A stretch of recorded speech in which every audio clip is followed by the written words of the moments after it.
ఎక్సెల్లా global study abroad summit 2024 జరగబోతోంది. ఫిబ్రవరి 11న ఉదయం 10 గంటల నుంచి సాయంత్రం 5 గంటల వరకు తాజ్ డెక్కన్, బంజారా హిల్స్, హైదరాబాద్ లో. నమస్తే సార్, నాగార్జున రెడ్డి గారు. నమస్తే అమ్మా, చెప్పు. మంచి హాట్ టాపిక్ దొరుకుంటుంది మీకు. జగన్మోహన్ రెడ్డి ఢిల్లీ వెళ్ళినట్టున్నాడు కానీ మీ పంట పండింది పో టీవీ ఛానల్స్ వాళ్ళకి. జగన్మోహన్ రెడ్డి గారు మీరు చెప్పినట్టుగా ఢిల్లీ వెళ్లారు. అక్కడ రాష్ట్రానికి సంబంధించిన చాలా అంశాల మీద మోదీతో అలాగే నిర్మలా సీతారామన్, ఆర్థిక మంత్రి నిర్మలా సీతారామన్ గారితో చర్చించారు. ఏపీకి ప్రత్యేక హోదా, విభజన చట్టంలో ఇచ్చిన హామీల అమలు కానీ, అలాగే పోలవరానికి నిధుల విడుదల, ఇలా పలు అంశాల మీద రాష్ట్రానికి సంబంధించి ముఖ్యంగా ఈ అంశాల మీద ఆయన చర్చించడం జరిగింది సార్. నార్మల్గా అమ్మా, గవర్నర్స్, లెఫ్టినెంట్ గవర్నర్స్, కేంద్రపాలిత ప్రాంతాలకి ముఖ్యమంత్రులు వీళ్ళందరూ కూడాను ఢిల్లీ వెళ్ళడం అనేటువంటిది కేంద్రంలో ఉండేటువంటి ప్రధానమంత్రితోటి, కన్సర్న్ మినిస్టర్స్ తోటి మాట్లాడడం అనేటువంటి సర్వసాధారణమైనటువంటి విషయం 1950 నుంచి జరుగుతూనే ఉంది. ప్రైమ్ మినిస్టర్ పండిట్ జవహర్లాల్ నెహ్రూ ఉన్నప్పటి నుంచి కూడా జరుగుతూనే ఉంది. ఇందిరాగాంధీ గారు ఉన్నటువంటి టైంలో ఆంధ్రప్రదేశ్లో గవర్నమెంట్ అయితే ఏం చేసేవాడు అంటే, కాంగ్రెస్ వాడు ప్రతిదానికి ఢిల్లీ పరిగెత్తేవాడు. తర్వాత ఆ టెండెన్సీ అనేటువంటిది తగ్గింది. కానీ ప్రతి ఒక్క ముఖ్యమంత్రి కూడా వెళ్తూనే ఉంటారు. 2 నెలలకు ఒకసారి, 3 నెలలకు ఒకసారి వెళ్తారు. సరే, మన తెలంగాణను, ఆంధ్రప్రదేశ్కి సంబంధించిన ముఖ్యమంత్రులు కనుక ఢిల్లీ కనుక వెళ్ళారంటే అసలు ఆ హడావుడి మామూలుగా ఉండదు. ముందు ఒక 10 కార్లు, వెనక ఒక 10 కార్లు ఉంటాయి. ముఖ్యమంత్రి గారు వస్తున్నారంటే రెడ్ కార్పెట్ వెల్కమ్, దానికి సపరేట్ బ్యాండ్ మేళం, అబ్బో హడావుడి చాలా ఉంటుంది. నేను ప్రత్యేక చూశాను. నేను ఏందా హడావుడి అంటే చెప్తున్నారనమాట. ఏదో మీ అందరూ ఫ్యామిలీస్ అందరూ అక్కడ ఉంటారు కదా, మీకు ఇక్కడ ఢిల్లీలో క్వార్టర్స్ వీటర్స్ అన్నీ ఏమిటి సంగతి సమాచారం అంటే, అంతా బాగానే ఉంటుంది సార్, 3 నెలలకు ఒకసారి మాకు డ్యూటీలు మారుతుంటాయి అన్నారు. మరి ఏంది ఇవాళ హడావుడి అని అడిగాను నేను. అక్కడ కిరణ్ కుమార్ రెడ్డి వస్తున్నారంట రోజు. కిరణ్ కుమార్ రెడ్డి గారు వస్తున్నారండి అన్నారు. మరి కిరణ్ కుమార్ రెడ్డి గారు వస్తుంది, ఈ బ్యాండ్ మేళం ఏంది ఆ సంగతి సంవత్సరం అండి, ఏందో సార్ అది అట్లా జరుగుతుందండి. సరే, అది మన వాళ్ళది అట్లుంటుంది. మీరు మళ్ళీ వేరే స్టేట్స్కి సంబంధించిన వాళ్ళ దగ్గర ఇప్పుడు హడావుడి ఉండదమ్మా. ఏదో ముందు ఒక కారు ఉంటుంది, ఒక పైలట్ కారు ఉంటుంది, వెనకొకటి ఉంటుంది, మధ్యలో ఉంటుంది సంగతి సమాచారంతో. నేను ఒకసారి మమతా బెనర్జీని ప్రాక్టికల్గా చూశానమ్మా. నేను ఉన్న ఫ్యాక్ట్ చెప్తున్నాను నేను. సార్, తను ఫ్లైట్ దిగి ఎయిర్పోర్ట్లో నుంచి బయటకు వచ్చేసిందమ్మా. నేను కూడా ఫ్లైట్ దిగి బయటకు వచ్చేసాను. ఈమె మమతా బెనర్జీ లాగానే ఉంది. అయ్యి ఉండదులే, ఎందుకుంటుంది, ముఖ్యమంత్రి హోదాలో ఉండే అట్లా ఎందుకు వెళ్తుంది సంగతి సంవత్సరం. తీరా చూస్తాను మమతా బెనర్జీ బయటకు వచ్చి క్యాబ్ మాట్లాడుకొని వెళ్ళిపోయిందమ్మా. రియల్లీ షాక్ అనమాట నాకు. అంత సింపుల్గా ఉంటారు వాళ్ళు. మా బాబాయ్ వాళ్ళు వాళ్ళు చెప్పేవాళ్ళు, బుద్ధదేవ్ భట్టాచార్య కానీ వీళ్ళందరూ కూడా అలాగే ఉండేవాళ్ళంట. ది మోస్ట్ ఎయిర్పోర్ట్కి వచ్చి కారు పికప్ చేసుకుపోవడమే కానీ మన తెలుగు రాష్ట్రాలకు సంబంధించిన ముఖ్యమంత్రులకు ఉన్నంత హడావుడి ఉండదంటది. Anyhow, that is one part. ఇప్పుడు జగన్మోహన్ రెడ్డి గారు ఢిల్లీ వెళ్ళారు కదా,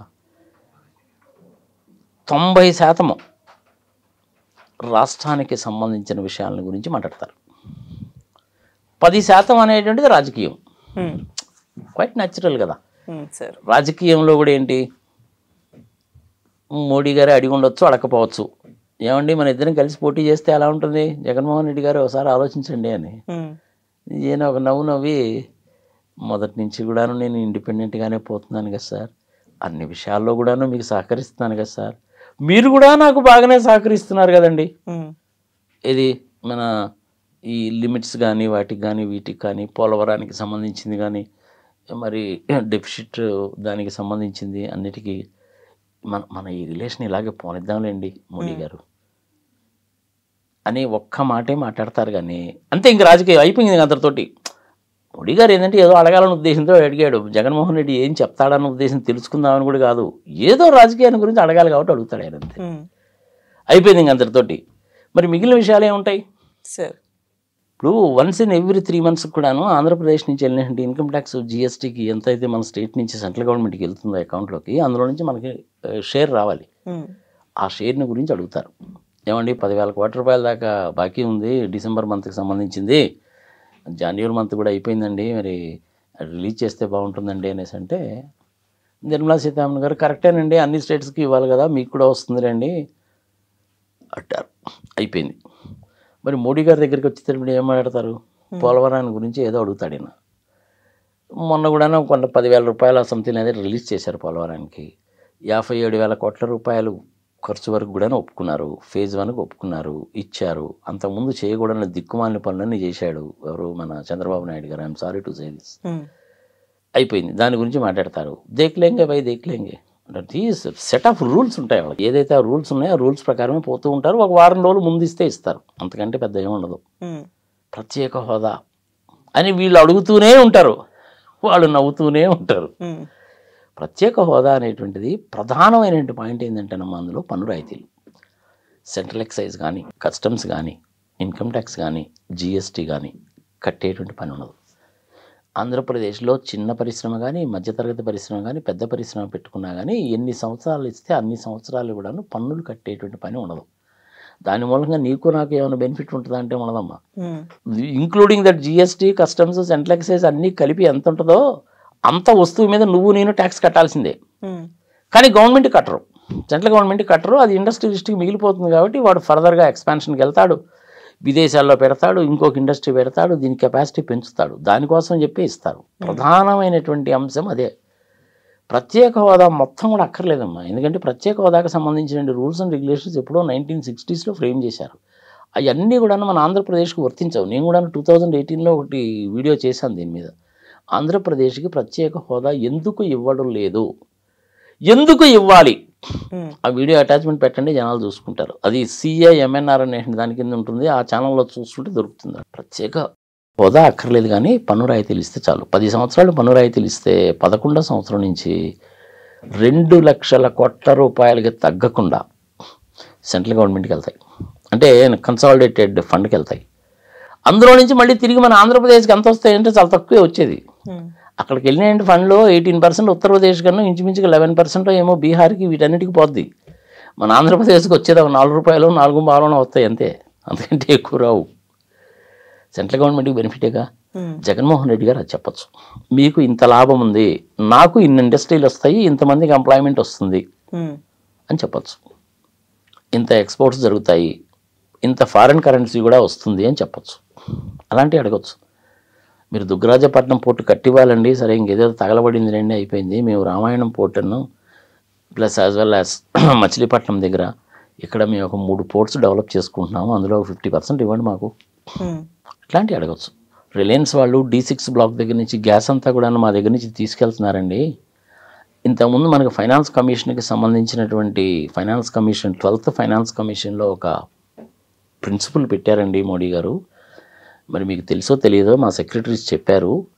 అందులో చాప్టర్ 13 ప్రకారము ఏ రాష్ట్రంలో అయితే ఈ ఆయిల్, గ్యాస్ లాంటి రిసోర్సెస్ దొరుకుతాయో ఆ రాష్ట్రం నుంచి దేశవ్యాప్తంగా కనుక తీసుకెళ్లాలంటే ఆ రాష్ట్రానికి ఆ ఆయిల్ మూలకంగా అమ్మడం మూలకంగా ఎంత వచ్చింది, ఖర్చులు ఎంత పోయాయి, నెట్ ప్రాఫిట్ ఎంత మిగిలింది చూసి సపరేట్గా లెక్క చేసి వచ్చినటువంటి ప్రాఫిట్లో 50% రాష్ట్రానికి ఇవ్వాలి అని 12th ఫైనాన్స్ కమిషన్ చాప్టర్ 13లో ఉందండి. అది ఇంప్లిమెంట్ చేయలేదండి కాంగ్రెస్ వాళ్ళు. దయచేసి మీరన్నా ఇంప్లిమెంట్ చేయండి సార్ అడగచ్చు. 57,000 కోట్ల రూపాయలు అనేటువంటిది పోలవరం ప్రాజెక్టు మీరు ఒప్పుకున్నారండి, ధన్యవాదాలు.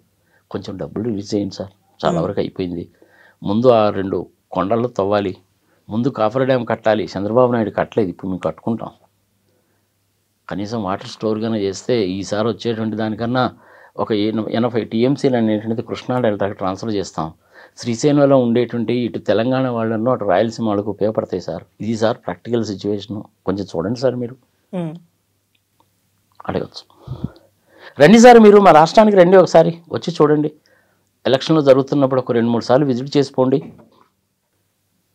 సరే ఇంక పొత్తులు గిత్తులు అవన్నీ మీరు చూసుకోండి సార్, నేను దాని గురించి ఏం మాట్లాడతాను. కానీ నేను మటుకు ఒక్క మాట చెప్తానండి మోడీ గారు, మీరు కూడా ఒక 10-15 స్థానాల్లో పోటీ చేయండి, ఒక 4-5 ఎంపీ స్థానాల్లో పోటీ చేయండి. మీరు నేను విడివిడిగానే పోటీ చేద్దాం. అంటే ఇండైరెక్ట్గా లోపాయకారి ఒప్పందాలు అంటారు చూసా, అలా అనమాట. ఈ జగన్మోహన్ రెడ్డి 25 మంది నిలబెడతాడు, వాళ్ళు ఒక 5గురు నిలబెడతారు. గట్టి స్థానాల్లో వాళ్ళు 5గురు నిలబెడతారు. ఈయన వీక్ క్యాండిడేట్స్ అన్నా నిలబెట్టచ్చు, నిలబెట్టకపోవచ్చు. గెలిచారనుకోండి ఇద్దరికి బెనిఫిటేగా. లోపాయకారిగా జరుగుతాయి, మా ప్రత్యక్షంగా మనకి చెప్పరు. ఇలాంటి ఒప్పందాలు రాజకీయంలో చాలా జరుగుతుంటాయి. ఇట్లా అడగచ్చు. చిన్న చిన్న రైల్వే లైన్లు ఉన్నాయండి, 50-60 కిలోమీటర్ల రైల్వే లైన్లు, వాటి సంగతి ఒకసారి చూడండి. ఆ రైల్వే జోన్కి సంబంధించి 56 ఎకరాలది ఏదో డిస్ప్యూట్లో పడింది అన్నారండి. అది డిస్ప్యూట్ కాదండి, అది చంద్రబాబు నాయుడు ఉన్నప్పుడు తగాదాల్లో ఉన్నటువంటి ల్యాండ్ని అలాట్ చేశాడండి. ఇప్పుడు అవన్నీ కూడా క్లియర్ అయిపోయినాయి. ఆ 56 ఎకరాలు అనేటువంటి మేము ఇస్తాము, మీరు దానికి ఆ జోన్ని క్రియేట్ చేయండి సార్ అడగచ్చు. ఇవన్నీ కూడా డాక్యుమెంట్స్ రూపంలో ఉండాలమ్మా. కింద ఉండే సెక్రటరీస్ అన్నీ రెడీ చేసి ఇస్తే తీసుకెళ్ళి వాళ్ళు ముందు పెడతారు. ఒక్కొక్క పాయింట్ని గురించి ఎక్స్ప్లెయిన్ చేయొచ్చు. ఇదంతా ఎక్స్ప్లెయిన్ చేయడానికి ఒక గంట పట్టుద్ది. ఇట్లా ఒక్కొక్క దాన్ని అడగొచ్చు, తప్పులేదు. ఇప్పుడు మాకు పాడేరు ప్రాంతం ఉందండి, చాలా పచ్చదనంగా ఉంటుంది, మంచి టూరిజం ఏరియా కింద దాన్ని డెవలప్ చేయొచ్చు అండి. సింగమల అని చెప్పి ఒక ప్లేస్ ఉందండి మాకు కూడాను, అదంతా డార్జిలింగ్ లాగా ఉంటుంది. సమ్మర్ టైంలో కూడా 18 డిగ్రీల సెంటీగ్రేడ్ ఉంటుందండి. దాన్ని మంచి టూరిస్ట్ స్పాట్ కింద డెవలప్ చేద్దాం అనుకుంటున్నాం మేము.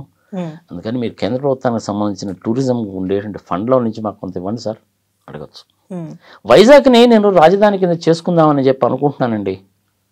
ఒక 10,000 కోట్లు కానీ ఖర్చు పెడితే మంచి రాజధాని కింద అయిపోతుంది. గతంలో మీరు 2,500 కోట్లు ఇచ్చారులేండి, అది దుర్వినియోగం అయిపోయింది తెలిసిందే. కానీ ఒక్క 1,000 కోట్ల రూపాయలు ఇవ్వండి సార్, 10% సార్ నేను అడుగుతుంది. ఇలా ఒక్కొక్కటి అడగచ్చు. జగన్మోహన్ రెడ్డి ఎప్పుడు కూడాను నీ సంగతి ఏందో చూస్తానని చెప్పి నల్ల బట్టలు వేసుకొని జంతర్ మంతర్ దగ్గర అడావుడి చేసి మోడీ భార్యని తిట్టి ఈ వ్యవహారం ఉండదు. ప్రత్యేక హోదా అనేటువంటి మాట అంటాడా లేదా అంటే, సార్ ఒక 10 సంవత్సరాల పాటు పనురాయి తెలియండి సార్, మాకు మీ పుణ్యం ఉంటుంది.